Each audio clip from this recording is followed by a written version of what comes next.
La inteligencia artificial está cada vez más presente entre nosotros, en nuestra vida cotidiana, en la capacidad de resolver pequeños problemas, pero también de soñar, de lograr economías más productivas, de lograr hacer más con menos, de lograr impactar la calidad de vida de todos.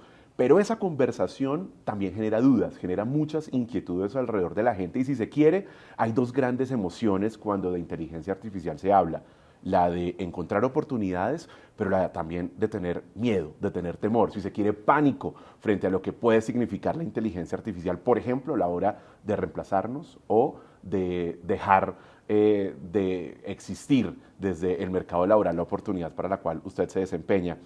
Hoy hemos querido adelantar una conversación con una de las voces expertas en este mundo de inteligencia artificial dentro de la Big Tech Google. Se trata de Pilar Manchón, quien es la directora de equipos de ingeniería en Google Research y que precisamente nos va a ayudar un poco a abordar este mundo que tiene que ver con la inteligencia artificial. Pilar, qué gusto que estés con nosotros. Hola. Hola, un placer. Gracias por acompañarnos, Pilar. Y bueno, yo creo que la conversación sobre inteligencia artificial nos podría dar para conversar horas y horas, pero yo quisiera iniciar con ese escenario que tiene que ver con la forma como Google aborda, interpreta la inteligencia artificial en tiempos en los que hay dos grandes equipos, el que yo considero la ve como una oportunidad, pero también el que la ve como una amenaza. Bueno, en Google llevamos décadas trabajando en el tema de la inteligencia artificial y desde el 2016 Sundar ya hizo público que somos una empresa que se dedica a la inteligencia artificial de manera transversal, o sea que prácticamente todo lo que hacemos tiene algo que ver con inteligencia artificial. De la manera que lo vemos nosotros la inteligencia artificial es una oportunidad, es una herramienta, es un medio para alcanzar un fin, no un fin en sí mismo. Sí que es cierto que hay riesgos asociados y por eso es importante hacerlo con mesura, hacerlo con responsabilidad, hacer el testado, afrontar las cosas con sentido común, responsabilidad, pero también con mucha ambición, de una manera audaz y escuchando las voces de las distintas partes de la sociedad para que construyamos esa sociedad mejor con la inteligencia artificial. Cuando uno le escucha hablar de la forma como podemos alcanzar un fin, de alguna manera le entiendo esa inteligencia artificial desde la perspectiva del complemento, desde el vehículo.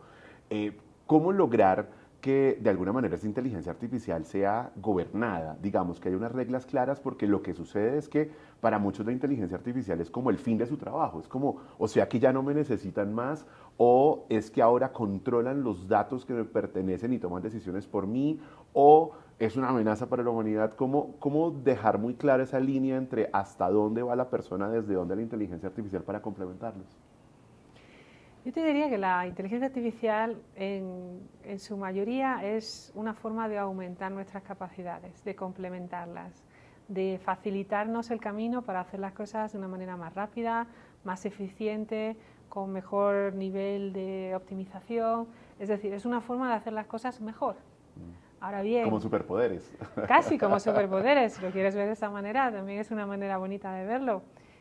Como en toda revolución industrial, siempre va a haber una transformación en la forma de hacer las cosas y habrá cosas que se puedan automatizar, pero en la mayoría de los casos, y todos los informes apoyan esta teoría, en la mayoría de los casos la inteligencia artificial viene a ayudarte. El objetivo, digamos, o el problema en quien tú te puedes centrar si te preocupa, no es en la IA misma, sino en alguien que utilice la IA mejor que tú. Entonces es una competencia pura y dura, es una oportunidad.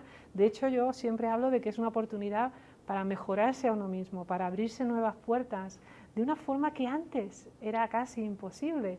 Ahora tienes a tu disposición formación, cursos y demás que antes solamente estaban disponibles para la gente que se podía permitir las mejores universidades del mundo. Claro. Ahora te vas a Coursera, te vas incluso a las plataformas de Google y ofrecemos programas de formación totalmente gratuitos donde puedes empezar con los fundamentos propios de la inteligencia artificial, conseguir una certificación que te permite trabajar con Google o incluso aprender sobre cosas muchísimo más avanzadas. Todo a pie de calle, todo ahí. Capacitación, educación. Yo soy de los que creo que quien tiene la información adecuada sobre inteligencia artificial se enamora de este mundo y le voy a poner un ejemplo. Yo soy Google Workspace, yo soy un usuario, digamos, habitual de Google Workspace y creo que muchas empresas, emprendedores y seguramente personas lo son. Y entonces para mí Google Workspace ha sido como 1 y 2. El de antes, que era el que le permitía a usted, para que la gente se haga una idea, pues tener un correo electrónico obviamente y navegar a través de videoconferencias con un Meet y obviamente hacer documentos en línea con el Drive, que es un equivalente, digamos, al Docs, al Excel, en fin, y un motor de búsqueda que te pone la información a la mano. El 2, o sea, la versión después de la inteligencia artificial es en el que usted escribe menos porque la inteligencia artificial le hace el documento. Cuando hace la videoconferencia, se la transcribe automáticamente y le da las principales conclusiones de esa reunión si quiere. El Excel pues va obviamente mucho más allá porque le cruza las fórmulas y las convierte en tablas que usted puede presentar en un documento. O sea, es como el aumento de la productividad acelerado gracias a una máquina que interpreta las necesidades que usted tiene. Efectivamente, yo creo que lo has definido estupendamente. No es que te haya sustituido en tu trabajo, sino que te ayuda a hacer tu trabajo en menos tiempo, con más calidad, con más eficiencia. Hay una conversación que yo creo que es importante sobre la ética de la inteligencia artificial. ¿Cómo Google aborda la necesidad de tener reglas claras frente a la protección de los datos de las personas, frente a quién gobierna la inteligencia artificial, la regulación en cada país? Bueno, en Google fuimos pioneros, digamos, en identificar que la inteligencia artificial es algo que necesita regulación, es algo demasiado importante para no regularlo y demasiado importante para no hacerlo bien. Y eso lo recalca mucho nuestro CEO, Sundar. Entonces fuimos pioneros en el 2018 en sacar los principios de desarrollo de la inteligencia artificial, que son 7, pero se resumen, casi como los 10 mandamientos se resumen en 2. Haz cosas buenas, no hagas cosas malas. No, piénsalo, ¿no? Es decir, utiliza la inteligencia artificial para el bien, de manera que esté alineada con la regulación vigente, de manera que tenga un impacto y no la utilices para hacer cosas malas que puedan causar daño o que puedan hacer cosas malas. O sea, es una forma, digamos, primaria de intentar transmitir la importancia de hacer las cosas bien más que rápido, ¿no? Hacer las cosas bien es más importante que hacerlas rápido. Y más allá de eso, pues conforme vamos avanzando, siempre vamos... yo creo que la palabra ideal es educando a gobiernos, educando a las personas que, bueno, generan las propuestas de ley y demás, para que tengan no solamente una conciencia sobre lo que es importante para la sociedad, sino las limitaciones propias de la tecnología. Y cómo se puede usar, para qué se puede usar, hasta dónde se puede usar, dónde están los riesgos reales, dónde están los riesgos mitológicos. Claro, claro. Entonces, desmitificar un poco. Sí, porque hay mucha desinformación alrededor de todo Sí, esto. sí, claro.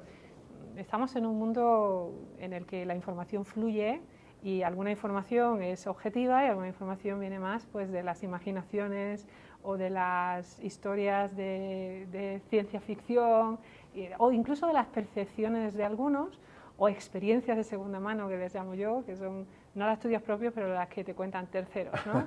Y le crea el pasillo. Ya no sabes, entonces son, digamos, percepciones más viscerales que intelectuales.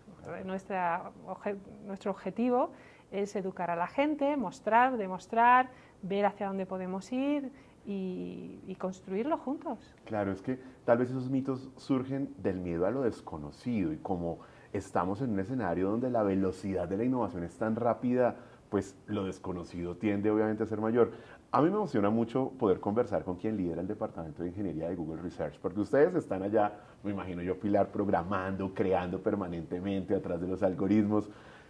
El sesgo, ¿cómo lograr uno en medio de ese desarrollo, esa velocidad, garantizar que no exista un sesgo transmitido como es natural por las personas, por la mano del ser humano que es quien programa a la hora de crear las soluciones en inteligencia artificial? Bueno, como tú bien has dicho, el sesgo en realidad está embebido en los datos y los datos los generamos nosotros, o sea, es nuestro propio sesgo. Y lo que estamos intentando hacer con la inteligencia artificial es, por una parte, darle visibilidad a esos sesgos que algunas veces ni siquiera sabíamos que teníamos, o sea, nos ha ayudado a descubrir partes de nosotros mismos, wow. Claro. Ha sido una especie de, casi como enseñarnos un espejo, ¿no? Bien, aquí están tus datos, así sois como sociedad. Entonces nos ayuda a identificar esas cosas que son menos deseables de quiénes somos. Creo que es una parte muy positiva. Y ahora, pues, precisamente es una herramienta que nos da la oportunidad de corregir esos sesgos. Pero fíjate que una parte muy importante de eso es decidir en qué dirección queremos hacer y qué sesgos corregir. Y qué sesgos, porque no todos los sesgos son malos. A veces podemos estar sesgados en una dirección en la que bueno, pues por nuestra ideología, por nuestras creencias o por nuestra cultura estamos sesgados para proteger ciertas partes de la sociedad o para inclinarnos en una cierta dirección. Entonces, eso también son un cierto tipo de sesgos. Entonces, identificar qué sesgos existen, cuáles son los negativos, cuáles son los positivos, en qué momento quieres simplemente identificarlos y hacerlos notar para que la gente tome su decisión, en qué momento quieres corregirlos y realmente cambiar lo que estaba ahí. Entonces, es un área fascinante, claro. Es un área emocionante, complejísima. Es que son muchas combinaciones matemáticas, muchas facetas, ¿no? Muchas cosas. Ustedes dicen es A más B, pero resulta que hay millones de combinaciones que pueden surgir en cosas inimaginables. Y ahí es donde ustedes entran a corregir un poco, ¿no? Sí, y además lo tienes que hacer a escala. O sea, tienes que pensar en ejemplos concretos para poder gestionarlo con tu mente limitada humana. Somos nosotros limitados. ¿Tienes algún caso que recuerdes, que digas esto era impensable y la inteligencia artificial terminó haciendo esto, pero nunca lo pensamos para ello? ¿Hay algún caso que recuerdes? Bueno, yo creo que en el caso, nosotros trabajamos, en mi equipo trabajamos en temas de factualidad y alineamiento con valores humanos. Okay. Entonces, en temas de factualidad es súper interesante porque te ayuda a pensar casos de decir, bueno, he identificado esto, pero ¿qué es lo correcto? ¿Qué es lo que yo debo hacer? Wow. ¿Qué papel debe jugar la tecnología? ¿Qué papel debe jugar Google? ¿Qué papel debe jugar el equipo? Y entonces tienes que pensar de una manera mucho más profunda, ¿no? Y tienes que ver cómo se entrelazan distintas dimensiones, algunas de ellas más objetivas, otras más subjetivas, y cómo tú mismo, con tus propios sesgos y tus propias ideologías, tienes que adoptar un papel más neutral, ¿no? Entonces estás como incluso autoevaluándote tú mismo con tus propias creencias. Por ejemplo, cuando hablas de factualidad, lo que significa eso es ver que el modelo, que la gente diga la verdad, que lo que diga pues sea cierto. Ahora, ¿qué significa eso? ¿Cómo se traduce eso? Pues muchas veces es la fiabilidad de la fuente. Si la fuente de la que viene ese dato es una fuente fiable, pues tienes mucha confianza en que ese dato es cierto, ¿correcto? Claro. Pero no es solamente el hecho de que sea al 100% cierto. El cómo lo dices, el cuándo lo dices, en el contexto y qué cantidad de información das, también tiene un impacto en cómo se va a percibir. Entonces, el sesgo en el enfoque, puedes tener algo al 100% real, pero tener un sesgo en el enfoque. Un ejemplo benigno que siempre utilizo yo es, ¿el vaso está medio lleno o está medio vacío? Sí. En ambos casos es igualmente factual, ¿no? Es un hecho. Claro, la cantidad de líquido que hay en el vaso es la misma. Está a mitad, claro. Pero claro, la predisposición a que sea positivo o negativo puede ser muy diferente. O la cantidad de información que das. Yo te puedo decir, por ejemplo, 7 mujeres murieron. 7 mujeres murieron a lo largo de los últimos 10 años o las últimas 10 semanas. Claro. Es muy distinto porque ves que es algo que está pasando aquí o algo que bueno ha pasado en muchos años. Claro. O dónde murieron en las fronteras, no sé qué. Entonces ya ves, te da un aspecto político, un aspecto humano, un aspecto de severidad, un aspecto de humanidad, en función de qué cantidad de información des, de cómo la des, de con qué palabras utilices, y puede ser al 100% todo cierto. Los datos. Yo lo voy escuchando y se me van a ocurrir un montón de temas y quiero que esta conversación logre abordarlos. Los datos hoy son tal vez esa semilla para este mundo de la inteligencia artificial. Y también tenemos 2 grandes equipos. Los que dicen, no, yo mis datos no los entrego, qué miedo, no quiero, yo quiero estar cada vez más desconectado, pero a la vez quieren una inteligencia artificial que les responda a todo. Quieren una inteligencia artificial que les resuelva las expectativas, y la inteligencia artificial, creo yo, y es pregunta, pues responde a la disponibilidad que haya de datos en el mundo. ¿Cómo lograr poner un punto medio y generar conciencia frente al uso responsable de los datos para una mejor inteligencia artificial? Yo creo que es también parte de esas idiosincrasias humanas que tenemos y esas, a veces, cosas incompatibles, ¿no? A mí me gusta hablar de los datos más como el combustible de la inteligencia artificial, porque realmente es lo que necesita para funcionar. Pero esas personas que no quieren compartir datos, yo creo que la reticencia es porque les da miedo a que esos datos no se protejan debidamente. Entonces, ¿qué es lo primero que hay que hacer? Educar, es decir, hacerle entender a la gente para qué se utilizan los datos, con qué limitaciones y con qué protecciones, y luego garantizar que efectivamente no solamente se están intentando hacer las cosas bien, sino que se tiene un nivel de competencia suficiente como para proteger esos datos de manera efectiva a través de la ciberseguridad, de la regulación y de todo ese tipo de cosas que hacemos. Pero luego hay otra parte de esas incongruencias que tenemos, es como el que quiere ir al médico pero no quiere decirle lo que le pasa. Pues, si usted quiere que el médico le ayude, tendrá que contarle cuáles son sus síntomas. Claro, si no hay diagnóstico, ¿no? No hay posibilidad. Entonces, la inteligencia artificial necesita que le demos información sobre nosotros para que pueda ayudarnos en la dirección que nosotros elijamos. Pero eso tiene que ser en un marco que permita a la gente sentirse segura, sentirse bien y sentirse que están en control, que hay transparencia y control. Educación. Yo creo que cada uno de los planteamientos que ha hecho Pilar en esta conversación de alguna manera han tocado ese componente, que yo sé además porque he tenido otras conversaciones aquí en Google y creo que han mostrado que la educación es fundamental.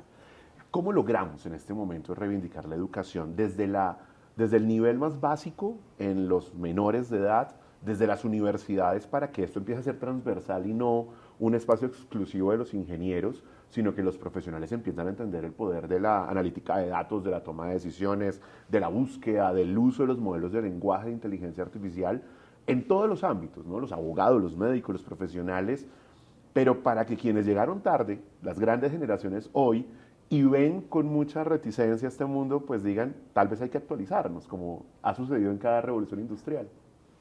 Yo creo que ahora mismo hay muchísimos programas y muchísimas oportunidades a través de Google específicamente. Hablaba antes de los fundamentos de la IA, es decir, como cualquier persona con cualquier tipo de actividad o formación puede simplemente informarse con un nivel básico. Puedes certificarte para hacer cosas concretas y tener una certificación que te permite ya trabajar con empresas como Google, que no es poca cosa. Claro. Y luego hay programas de formación que están más enfocados a adolescentes o a los niños de primaria y demás. Creo recordar que aquí hay un programa que se llama Mi Aula, ¿puede ser? O algo así. Okay. Que está precisamente enfocado a que aprendan los niños, a que accedan a ese tipo de recursos, a que la inteligencia artificial se convierta en algo cotidiano, en una de las herramientas naturales que usamos todos los días. En mi generación no teníamos ordenadores en el cole, no, los ordenadores no se inventaron en aquella época, entonces no teníamos ordenadores en el cole. Claro. Ahora cualquier niño prácticamente en cualquier escuela tiene una tablet, tiene un ordenador, tiene acceso a un portátil, es una cosa cotidiana, no se puede pensar en una educación básica si no se tiene una computadora. Pues igual con inteligencia artificial, va a llegar un momento que no puedes pensar en una educación sin incrementar, digamos, el número de herramientas y el valor que esas herramientas te aportan para aprender más, para hacerlo más rápido, para hacerlo a tu ritmo, para subsidiar, digamos, cualquier cosa que tú necesites que sea especial para ti, para personalizarla. Yo creo que este tipo de programas son fundamentales, que deben recibir, digamos, el apoyo por parte de los líderes de cada uno de los países y sobre todo países en desarrollo donde hay una cantera de talento enorme. Y lo que hay es que incentivar esa curiosidad, darles herramientas, inspirarles, darles referentes para que sepan, oye, que estés aquí, pero estas herramientas te facilitan y te abren la puerta a un mundo totalmente distinto. Depende de ti, tú ya tienes el control. No es el mundo el que te limita, eres tú mismo el que te limita. Entonces está en ti. Y allá la quiero llevar un poco, Pilar. Yo sé que esta es su primera vez en Colombia, pero le quiero pintar un poco el caso colombiano en algunos ámbitos. Este es un país que tiene una enorme brecha de talento humano. Quiero decir, las empresas alegan que hay alrededor de 90.000 puestos de trabajo disponibles para gente que está en el mundo de la ingeniería, de la programación, del testeo. Y lo cierto es que pues, no han encontrado esas personas y las siguen buscando. Y de hecho, invitan con mucha frecuencia tanto a gobierno como a universidades a que por favor aceleren los programas de capacitación en estos escenarios. Aún el déficit sigue siendo grande. Yo creo que hay un ánimo cada vez mayor y la gente joven, sobre todo, que está estudiando, ven en esto una oportunidad, pero falta. Hablemos un poco de eso, de cómo lograr que los países superen esas brechas de talento y particularmente en el caso colombiano. ¿De qué se pierden los jóvenes cuando no entran y los papás cuando les animan a entrar a esta industria tecnológica? Yo creo que hay una especie de miedo, una falta de confianza, que por otra parte me parece algunas veces muy propia de las culturas hispanas, incluyendo España también, ¿no? No nos creemos que somos lo suficientemente buenos para hacer algo fascinante o magnífico. Parece que es como que otros tomen el liderazgo, que otros lo harán mejor o que yo no voy a poder. Una especie de falta de confianza en uno mismo. Y ese miedo hay que quitarlo, tanto en personas que no están capacitadas para hacerles ver que tienen el potencial y lo único que hay que hacer es ponerle un poquito de esfuerzo y trabajo y pueden crecer en una dirección inesperada, tienen que apostar por ellos mismos. Si no apuestas por ti mismo, ¿quién lo va a hacer? ¿No? Entonces darles ese empujoncito, esa confianza y demás. Y luego otro nivel ya superior, es decir, no solamente me voy a capacitar, no solamente voy a ser un usuario, no solamente voy a crecer personal y profesionalmente, sino que me voy a convertir en uno de los líderes, voy a innovar, voy a cambiar, voy a crear algo nuevo, voy a contribuir de una manera mucho más productiva, ¿no? ¿Y por qué no? El talento está, la inteligencia está. Yo conozco muchísima gente que es súper inteligente, súper capaz, que lo único que le falta es ese pequeño empujoncito de confianza que a lo mejor no tienen. Hay regiones colombianas que tienen no solo esas necesidades de crecer en generación de empleo, o sea, lugares de Colombia que tienen tasas de desempleo alta juvenil y que en paralelo algunas tienen dificultades en conectividad, como sucede con alguna buena parte de América Latina, ¿no? Que por la geografía y por diversas razones no ha logrado superar las brechas de conectividad, pero que sueñan, por ejemplo, con tener jóvenes dedicados al mundo de la programación, incluso teletrabajando para grandes compañías, por ejemplo, como esta. ¿Eso es posible o es una utopía? No, yo creo que es perfectamente plausible. Yo creo que una de las pocas cosas buenas que salió del COVID es que tenemos la capacidad de trabajar en remoto, no en todos los casos, no para todas las cosas, pero sí que podemos trabajar en remoto en muchas especialidades y para muchos objetivos. O sea, el nómada, el nómada profesional es una figura que está creciendo, que está tomando mucha fuerza y que implica que tú puedes moverte y ubicarte donde tú quieras y trabajar en remoto. Y eso pues abre la puerta a que lo hagan en pueblecitos aislados que tengan conectividad suficiente o que simplemente haya, digamos, pues una vocación de viajar y de cambiando de país e ir conociendo el mundo al mismo tiempo que vas dedicándote a tu trabajo, ¿no? Ese es el trabajo soñado. ¿Verdad? Pilar, para cerrar el caso colombiano y recapitular, actualmente tenemos un presidente de la República que habla cada vez más de inteligencia artificial. De una parte está proponiendo a través de la cartera de las TIC, el ministerio de las TIC, digamos, crear unos centros de inteligencia artificial, de hecho en lugares no convencionales, lugares que son de ingresos promedios inferiores al resto de otros lugares del país. Promovió la apertura de la primera facultad de inteligencia artificial en una universidad en Colombia que no existía. Y además está poniendo sobre la mesa otro tipo de iniciativas, por ejemplo, transformar la compañía de petróleos más grande de nuestro país en una compañía que sea intensiva en el uso de inteligencia artificial. A su vez, en el discurso ha puesto también ideas características de su estilo un tanto polémicas, ¿no? Ha dicho, la inteligencia artificial puede ser una gran amenaza, pero si se usa bien entonces puede funcionar, pero puede ser el Armagedón, pero puede ser más adictiva que el fentanilo. Entonces nos tiene a todos conversando alrededor de la inteligencia artificial y quisiera cerrar esta sección, digamos, de la conversación hablando sobre Colombia, un poco sobre cómo los países, desde lo público, desde sus líderes, deberían abordar este mundo de la inteligencia artificial. Bueno, a mí me parece muy positivo que los líderes hablen de la inteligencia artificial, que tengan una posición al respecto y que inviertan en esa dirección, o sea, crear facultades y ministerios que gestionen todo esto, me parecen iniciativas en general muy positivas. Desde el punto de vista de qué es lo que más va a beneficiar a un país a nivel genérico, es asegurarnos de que se incentiva el uso de la inteligencia artificial, pero también se invierte en toda la infraestructura necesaria para que sea efectiva. Es decir, la inteligencia artificial, por ejemplo, a escala, no funciona si no tienes una buena infraestructura en nube o conectividad y demás. Entonces, bueno, pues si las infraestructuras de nube no están muy avanzadas, habrá que avanzar también en esa dirección. Como hablábamos antes, para hacer y generar inteligencia artificial hace falta datos. Para personalizarla o adaptarla a un modelo específico de país, de dominio, de gestión, de lo que sea, hace falta datos. Esos datos tienen que estar bien gestionados, tienen que estar etiquetados, tienen que estar... Entonces, hace falta, digamos, crear todas esas infraestructuras que te van a permitir luego hacer todo lo que quieras con la inteligencia artificial. Y una cosa fundamental también es la regulación. Si es una regulación extremadamente rígida, eso va a tener un impacto negativo en la innovación, en la adopción. Perdóneme usted que le interrumpa, poner barreras, digamos. Efectivamente. Porque le quiero decir una cosa, en Colombia hay 9 proyectos de ley de inteligencia artificial, como se nos volvió una moda, entonces todos los congresistas quieren, incluso gobierno, de alguna manera legislar sobre esto, y lo preocupante pudiera ser que existieran barreras. Creo que de hecho quieren volverlo uno solo, pero eso es muy importante, la regulación. Una regulación precoz puede ser muy negativa.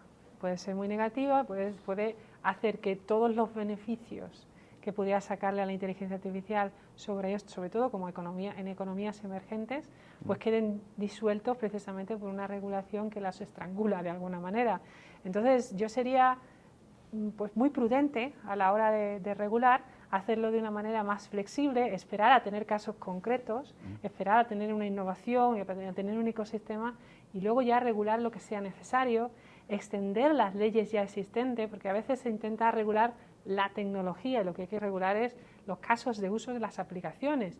Y muchas veces esos ya existen, lo que pasa es que cuando se hicieron la inteligencia artificial no existía y ahora existe pues una extensión de ese caso de uso. Pero no hay que crear una ley nueva para hacer un caso de uso de muchas leyes distintas. Entonces creo que se puede aprender de lo que están haciendo otros países, que lo están haciendo muy bien. En Google también estamos encantados de compartir experiencias y de aprender de experiencias de otros países que ya han avanzado más en esa línea y ayudar precisamente para que no se cometan los mismos errores que otros están cometiendo. Ahí se dice, no sé quién lo dijo, pero alguien dijo que la sabiduría estaba en no solo aprender de tus errores, sino de los errores de los demás. Ya se lo preguntó a Google Gemini. Gemini nos lo dice. Mensajes finales. Dicen por ahí que desregular también es regular, ¿no? Digamos, bajar un poco esa presión desde las normas. Algunos mensajes finales de quien lidera el Departamento de Ingeniería de Google Research en este momento. Entonces, para recapitular y los que llegaron tarde, ¿por qué razón la inteligencia artificial definitivamente no es una amenaza? Es una oportunidad para ampliar nuestras capacidades, nuestros conocimientos y para construir una sociedad nueva, buena, más justa y más fácil. Y para los usuarios que cada día entran a alguna solución de Google, que van cada día y van al motor de búsqueda, buscan algo, los que interactúan con los modelos de lenguaje de inteligencia artificial, los que usan las soluciones, los empresarios que están en cloud, ¿qué decirles en este momento? ¿Qué se viene desde la inteligencia artificial que están desarrollando ustedes desde Google para hacerles la vida más fácil? Lo mejor es adoptarlo pronto. Familiarizarse con las herramientas, utilizarlas en tu día a día, tanto para tu vida personal como para tu vida profesional. Yo tengo la fortuna de conocer a mucha gente en muchos contextos y me hablan de cómo utilizan las herramientas y algunas veces son cosas que yo ni siquiera me hubiera imaginado. Y es muy bonito ver cómo se puede innovar desde el uso y cómo cosas que ni siquiera los ingenieros estaban pensando a la hora de diseñar estas herramientas, tú las identificas como algo que te puede ayudar en tu día a día, en tu vida profesional, en tu relación con el resto de gente, con tu familia, con tus hijos. Hay tantas aplicaciones, tanto profesionales como personales, que ahora es el momento de experimentar, adoptar, conseguir que forme parte de tu vida y no quedarte rezagado, no quedarte obsoleto. Porque como decíamos antes, el peligro de sustitución no está en que la inteligencia artificial haga lo que tú haces, es en que alguien más haya adoptado estas herramientas de forma temprana y sea mucho más eficiente o mejor que tú en tu trabajo. Claro. Sigues compitiendo con los demás. De repente la amenaza no es la inteligencia artificial, sino el que de repente entiende que la puede aprovechar para su bien. Es el listo. La amenaza es el listo que la adopta. El rápido. Esa es una muy buena conclusión. Pilar, de verdad, muchas gracias por acompañarme en esta conversación para Blue 4.0, para las redes sociales, los canales digitales de Blue Radio. Siempre bienvenida. Un placer, muchísimas gracias. Espero que regrese a Colombia. Seguro. Muchas gracias. Pues estoy conversando con Pilar Manchón, quien es la directora de equipos de ingeniería en Google Research.